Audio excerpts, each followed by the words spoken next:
우리에게 주신 하나님의 말씀은 역대하 27장 1절부터 28장 15절까지 말씀입니다. 역대하 27장 1절에서 28장 15절까지 말씀입니다.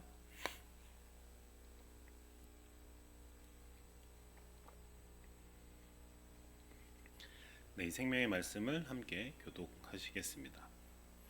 요담이 왕위에 오를 때에 나이가 25세라 예루살렘에서 16년 동안 다스리니라. 그의 어머니의 이름은 여루사요 사독의 딸이더라.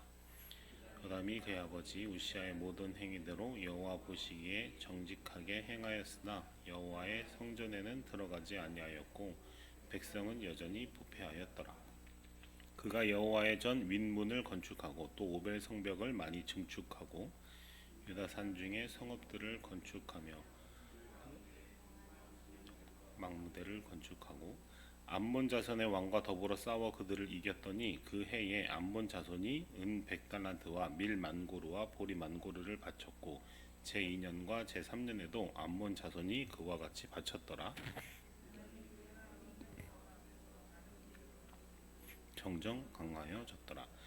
요담의 남은 사적과 그의 모든 전쟁과 행위는 이스라엘과 유다 열왕기에 기록되니라. 요담이 왕위에 오를 때에 나이가 25세요 예루살렘에서 다스린 지 16년이라. 그가 그의 조상들과 함께 누움에 다윗성에 장사되고 그의 아들 아하스가 대신하여 왕이 되니라. 아하스가 왕위에 오를 때에 나이가 20세라 예루살렘에서 16년 동안 다스렸으나 그의 조상과 같지 아니하여 여호와 보시기에 정직하게 행하지 아니하고 이스라엘 왕들의 길로 행하여 바알들의 우상을 부어 만들고 또 흰놈의 아들 골짜기에서 분향하고 여호와께서 이스라엘 자손 앞에서 쫓아내신 이방 사람들의 가증한 일을 본받아 그의 자녀들을 불사르고 또 산당과 작은 산 위와 모든 푸른 나무 아래에서 제사를 드리며 분향하니라. 그러므로 그의 하나님 여호와께서 그를 아람 왕의 손에 넘기심에 그들이 쳐서 심히 많은 무리를 사로잡아 다메섹으로 갔으며 또 이스라엘 왕의 손에 넘기심에 그가 쳐서 크게 살육하였으니 이는 그의 조상들의 하나님 여호와를 버렸음이라. 르말랴의 아들 베가가 유다에서 하루 동안 용사 12만 명을 죽였으며 에브라임의 용사 시그리는 왕의 아들 마아세야와 국내 대신 아스리감과 총리 대신 엘가나를 죽였더라. 이스라엘 자손이 그들의 형제 중에서 그들의 아내와 자녀를 합하여 20만 명을 사로잡고 그들의 재물을 많이 노력하여 사마리아로 가져가니 그곳에 여호와의 선지자가 있는데 이름은 오뎃이라.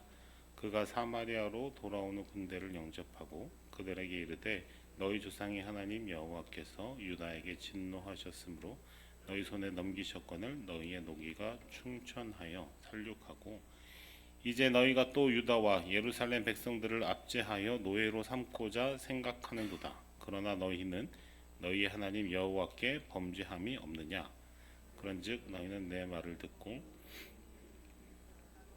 포로를 놓아 돌아가게 하라. 여호와의 진노가 너희에게 임박하였느니라 한지라. 에브라임 자손의 우두머리 몇 사람 곧 요하난의 아들 아사랴와 무실레못의 아들 베레게야와 살룸의 아들 여히스기야와 하들레의 아들 아마사가 일어나서 전장에서 돌아오는 자들을 막으며 그들에게 이르되 너희는 이 포로를 이리로 끌어들이지 못하리라. 너희가 행하는 일이 우리를 여호와께 허물이 있게 함이니 우리의 죄와 허물을 더하게 함이로다. 우리의 허물이 이미 커서 진노하심이 이스라엘에게 임박하였느니라 하매 이에 무기를 가진 사람들이 포로와 노력한 물건을 방백들과 온 회중 앞에 둔지라. 이 위에 이름이 기록된 자들이 일어나서 포로를 맞고 노력하여 온 것 중에서 옷을 가져다가 벗은 자들에게 입히며 신을 신기며 먹이고 마시게 하여 기름을 바르고 그 약한 자들을 모두 나귀에 태워 데리고 종려나무성 여리고에 이르러 그의 형제에게 돌려준 후 사마리아로 돌아갔더라. 아멘. 네, 우리가 역대기서를 계속 보고 있는데요. 역대기는 남유다의 역사를 단순한 어떤 정치사의 관점에서 서술한 것이 아니라 하나님 중심의 역사로 기록하고 우리에게 이야기를 들려주고 있습니다. 그러니까 쉽게 말하면 한 왕이 하나님을 경외하고 잘 섬기면 나라가 든든히 서가고 그가 하나님을 버리면 나라가 무너진다는 메시지가 이 기초가 되는 기저에 흐르고 있는 역사관입니다. 이러한 역사관을 신학적 용어로 신명기적 세계관이라고도 이야기하는데요.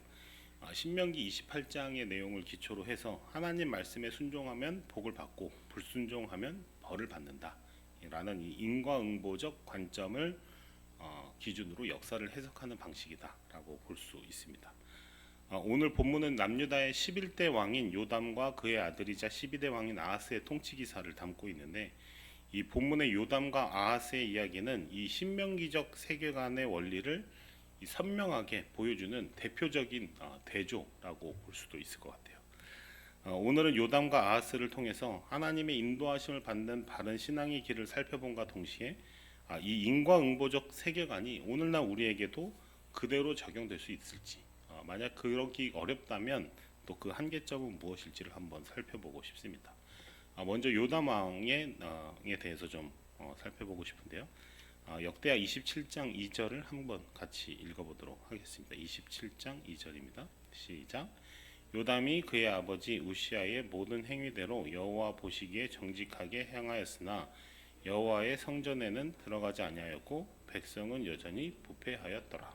네, 요담은 중요한 교훈을 배웠던 사람인 것 같아요. 요담의 아버지, 그의 아버지는 우시아였는데 훌륭한 왕이었지만 나중에 교만해져서 제사장만이 할 수 있는 분향을 자기가 직접 하려다가 나병에 걸렸고 그 이후에 이제 실정을 하고 말았죠. 요담은 아버지의 훌륭한 업적은 따랐지만 아버지의 실수는 반복하지 않았습니다. 역대하 2절에 여호와의 성전에는 들어가지 아니하였고라고 기록되어 있으니까 뭔가 이 요담 왕이 하나님을 잘 안 섬겼구나, 쉽게 말해서 교회 잘 안 갔구나, 뭐 이렇게 오해할 수 있는데, 그게 아니라 아버지가 성전에서 제사장만이 할 수 있는 역할까지 자기가 하려는 그 교만한 행위를 하지 않았다, 이제 이런 표현이라고 볼 수 있을 것 같아요. 그렇게 요담은 성전의 경계를 존중했고 하나님 앞에서 비록 자기가 왕이기는 하지만 자신의 한계와 허락된 권위가 어디까지인지를 분명히 했던 사람이다라고 볼 수 있을 것 같아요.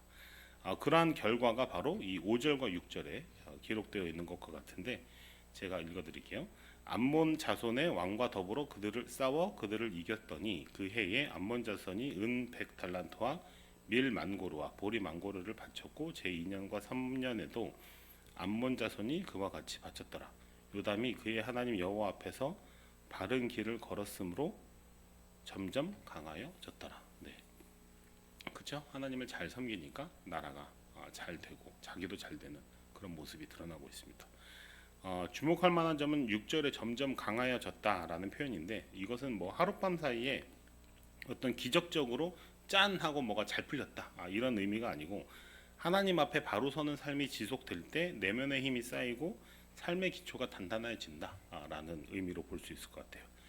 이 요담의 통치는 16년으로 길지는 않았는데 그의 삶은 하나님 중심의 리더십이 어떤 열매를 보여주는가라는 것을 나타내는 아주 좋은 대표가 된다고 볼 수 있을 것 같아요. 이제 그의 아들 아하스의 내용을 좀 살펴보면 28장은 좀 충격적인 말로 시작하는데 1절과 2절입니다. 같이 한번 읽어보겠습니다. 시작. 아하스가 왕위에 오를 때에 나이가 20세라 다윗과 같지 아니하여 여호와 보시기에 정직하게 행하지 아니하고 이스라엘 왕들의 길로 행하여 바알들의 우상을 부어 만들고. 네, 이 부전자전이라는 말이 있는데 이 요담과 아하스는 그렇지 못했던 것 같아요. 아하스는 아버지 요담과 정반대의 길을 걸었습니다. 오늘 본문에 나와 있지는 않지만 열왕기나 이사야에 따르면 아하스는 위기가 닥쳤을 때 하나님을 찾지 않았어요. 대신에 아람과 아수르라는 이 이웃 이방 나라들의 도움을 구했습니다. 세상의 힘, 정치적인 동맹, 우상의 재단에서 답을 찾으려 했던 것이죠. 그러나 결과는 아이러니하게도 그가 의지한 나라들이 오히려 그를 공격하는 상황이 되고 말았습니다. 하나님께서 그를 아람 왕의 손과 이스라엘 왕의 손에 넘기셨던 것이죠.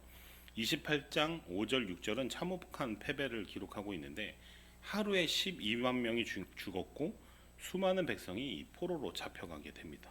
근데 여기서 또 한 번의 반전이 있어요. 놀라운 장면이 있는데 북이스라엘이 유다의 포로들 20만 명을 데리고 갔는데 잡아갔는데 선지자 오벳이 일어나서 외치죠. 이들은 너의 형제다. 그들을 돌려보내라. 무슨 말이냐면 그 하나님의 율법에 형제들은 그러니까 유대인끼리는 서로 노예를 삼지 말아라라는 율법이 있었거든요. 이제 그거를 선포한 거예요. 북이스라엘에. 사실 평소에 북이스라엘이라면 귀등으로도 안 들었을 텐데 그 말을 듣고 돌이킵니다.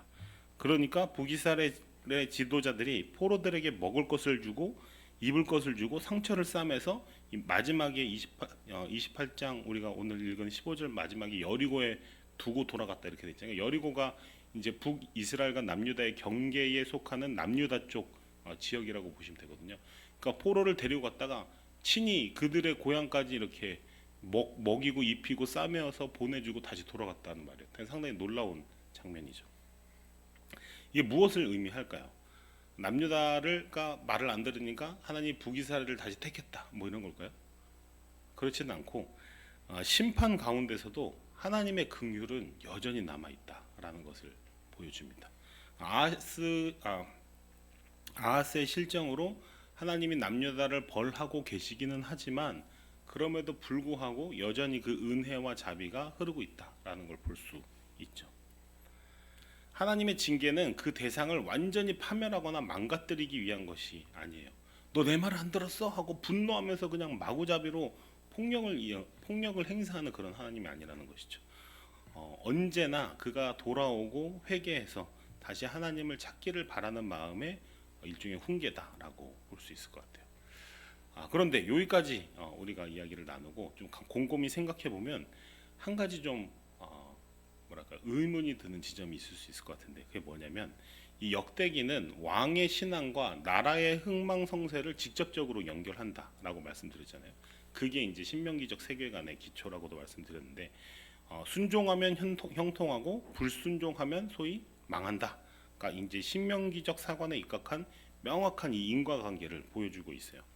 그런데 이 말씀을 이 원리를 그대로 우리에게 적용을 하기에는 사실 좀 무리가 있죠. 우리의 현실이 그렇게 단순하지가 않다라는 것입니다. 특히나 이제 마태복음 5장 같은 데서도 예수님이 이렇게 말씀하셨는데 하나님이 그 해를 악인과 선인에게 비추게 하시며 비를 의로운 자와 불의한 자에게 내려주신다라고 이야기하십니다. 그 위에 뭐 비슷한 맥락의 구절들이 있어요. 어떤 그 망루가 무너져서 사고가 났는데 이 사람이 사고가 나서 다치거나 죽게 되는 것들이 누구의 죄 때문입니까? 이렇게 물어보는 장면이 있죠. 근데 그게 죄로 인한 게 아니다. 뭐 이렇게 대답하시는 장면도 있고. 뭐 그 이외에 뭐 여러 가지 내용들을 더 살펴볼 수 있죠. 예를 들면 욥은 의로운 사람이었지만 뭐랄까요? 고난의 대표자라고도 볼 수 있을 것 같고. 특히나 예수님은 십자가에서 죽으셨지만 오히려 그것이 실패가 아니라 구원의 완성이었다라는 이런 역설적인 내용들이 성경에서뿐만 아니라 우리 삶에서도 그렇죠. 늘 우리가 하나님 앞에서 정말 바르고 잘 지내고 있다라고 여길 수 있을 만한 때가 늘 우리가 소위 잘 나가는 때는 아니라는 거죠. 내가 막 어렵고 힘든 고난을 겪고 있는 때라고 해서 늘 하나님과의 관계가 망가져 있는 때는 아닐 수 있다. 라는 겁니다. 이와 같이 우리 삶의 흥망성쇠가 바로 신앙의 좋고 나쁨과 이게 직접적으로 그렇게 인과관계적으로 바로 연결되지는 않는다라는 것이죠. 그러니까 우리는 좀 조심해야 될 필요가 있어요. 좀 더 진중해질 필요가 있습니다. 예를 들면 누군가 사업에 성공했다고 해서 혹은 어느 집 자녀가 뭐 서울대를 갔다고 해서 하나님 복 주셨나 보다. 야 너네는 정말 믿음이 좋은 가정인가 보다. 뭐 이렇게 생각한다든지 반대로 생각지 못한 질병을 얻거나 인생의 고난을 만나서 힘들어하고 있는 사람에게 야 너 하나님의 심판인 것 같은데 뭔가 지은 죄가 있는지 없는지 잘 살펴봐. 난 잘 모르겠는데 너는 그게 죄야. 뭐 이러면서 아주 그냥 상처에 소금을 막 뿌리는 그런 일들이 있을 수도 있죠. 이런 거는 전혀 도움이 되지 않을 뿐만 아니라 이 신앙적으로도 혹은 성경적으로도 사실 옳지 않은 거죠. 이 하나님의 인과응보의 단순한 원리보다 하나님은 이 인과응보의 단순한 원리보다 훨씬 더 깊고 신비로운 방식으로 우리를 빚어가시기 때문입니다. 그렇다면 오늘 우리가 살펴본 이 본문을 통해서 발견할 수 있는 이 복음적 메시지는 무엇일까? 그것은 바로 형통과 고난이라는 결과가 아니라 하나님과의 관계에 늘 집중해야 한다라는 것이죠. 요담의 삶은 하나님 앞에 바로 선 사람의 평안을 보여주었죠. 그는 거창한 기적을 행하진 않았어요. 사실은 그 앞에 있는 혹은 다른 여러 유대 왕들보다 어떻게 보면 그렇게 막 도드라지는 뭔가 막 드라마틱한 그러한 기사들이 있지는 않아요. 그럼에도 불구하고 하나님 앞에서 자기 자리를 지켰고 겸손히 순종했고 그 안에 내면의 힘을 얻었던 왕이었던 것이죠. 반면에 아하스는 하나님을 떠난 사람의 혼란을 그대로 드러내는 그러한 기사입니다. 그는 많은 것을 시도했지만 결국 모든 것이 무너지고 말았죠. 왜냐하면 그 중심에 하나님이 없었기 때문입니다. 그렇기 때문에 오늘 우리에게 중요한 질문은 이것이에요. 나는 지금 누구 앞에 서 있는가입니다. 그러나 세상은 끊임없이 우리에게 이렇게 물어요. 너는 성공했느냐? 혹은 실패했느냐? 삶의 결과로 네 자신을 입증해라. 그렇게 끈질기게 우리를 몰아갑니다. 제가 예전에 서울의 한 강남 대형 교회에서 사역할 때가 있었는데 그때 한 권사님 뭐라고 말씀하시냐면 그래도 사람이 어느 정도 잘 풀려야지 전도의 문이 열린다고 이렇게 말씀하셨는데 네 하고 이제 넘어갔는데 뒤로 다음에는 그 맞나? 이런 생각이 좀 드는 거예요. 오늘 본문에도 나오지만 이런 성공에 대한 그 사람의 욕망의 극단을 보여주는 사례가 바로 이 흰놈의 골짜기입니다. 인간의 이 타락한 욕망은 이 자신의 욕망의 성취를 위해 자기 자식들까지도 이 욕망의 제단 앞에 제물로 바칠 수 있다라는 것이죠. 하나님은 우리에게 늘 다른 질문을 하세요. 너는 어디 있느냐? 네 앞에 바로 서 있느냐? 내 앞에 바로 서 있느냐? 역대기 세계관은 하나님 중심의 인과응보를 강조했지만 복음의 세계관은 그 인과를 넘어서는 하나님의 은혜의 개입을 여전히 보여주고 있습니다. 요담의 길은 순종의 복이었고 아하스의 길은 불순종의 결과였지만 이 불순종하는 아하스의 그 시대에도 아하스에게도 그 나라에게도 여전히 이 포로에게 자비를 베풀도록 한 이스라엘의 북이스라엘의 역사와 같이 두 왕 모두를 향한 하나님의 자비의 손길은 결코 걷어진 적이 없다라는 것이죠. 그러므로 우리의 성공과 실패를 단순히 결과로 판단하지 말아야 합니다. 그 안에서 하나님이 어떻게 우리를 빚고 계신지를 신중히 살피고 묵상해야 합니다. 그리고 그 일은 여전히 끝내 결국 나와 하나님과의 이 두 주체 간의 문제일 수밖에 없는 거예요. 그러니까 감히 남에게 다른 사람에게 너의 상황이 이러이러하니 너는 지금 하나님 앞에서 어떠할 거야. 반대도 마찬가지. 긍정적이든 부정적이든 함부로 판단할 수 없다라는 것이죠.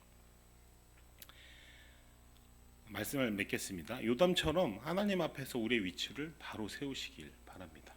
하나님 앞에 바로 서는 그 자리가 어쩌면 세속적인 성공의 자리가 아닐 수도 있어요. 그러나 내면의 평안, 흔들리지 않는 믿음, 하나님과의 깊은 관계라는 이 참된 강성함을 경험하게 될 것입니다. 이 참된 강성함이 바로 복음의 열매예요. 이 하나님과 깊은 관계와 교제로 이 내 삶의 형편을 뛰어넘는 평안, 그것이 이 깊은 강성함입니다. 그러한 복음의 능력을 누리시는 저와 여러분이 되시기를 주의 이름으로 축복합니다. 또 그 자체로 복이 되시는 주님을 충분히 누리시는 오늘이 되시기를 바라겠습니다. 네, 기도하겠습니다.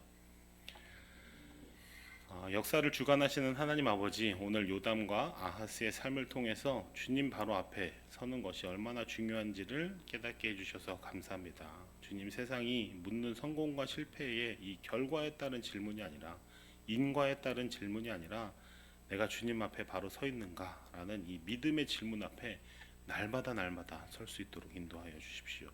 세상이 제시하는 성공의 기준에 미달할까 전전긍긍하고 분투하고 두려워하기보다는 하나님 앞에 바른 자리에 서 있는지를 경외함으로 살피는 지혜가 있는 우리가 또 우리 교회가 되게 하여 주옵소서. 위기 앞에서 세상의 방법을 찾지 않고 주님을 의지하며 형통할 때도 교만하지 않고 겸손히 주님께 영광을 돌리는 우리가 될 수 있도록 인도하여 주시고 요담처럼 주님 앞에서 자기 위치를 지키며 내면의 힘을 얻게 하시고 아하스의 실수를 교훈 삼아 끝까지 주님을 떠나지 않는 믿음을 허락하여 주옵소서. 그럼에도 인과응보에 단순한 잣대로 삶을 판단하지 않고 주님께서 은혜로 우리를 빚어가심을 믿게 하시고 고난당하는 자를 함부로 판단하지 않으며 형통한 자를 부러워하지도 않을 수 있는 이 복음의 능력, 내면의 강함을 허락하여 주시옵소서. 결과보다 주님과의 깊은 관계와 교제 속에서 참된 평안을 누리고 그 자체로 복이 되시는 주님을 충분히 누리는 하루하루가 되게 인도하여 주옵소서. 예수님의 이름으로 기도합니다. 아멘.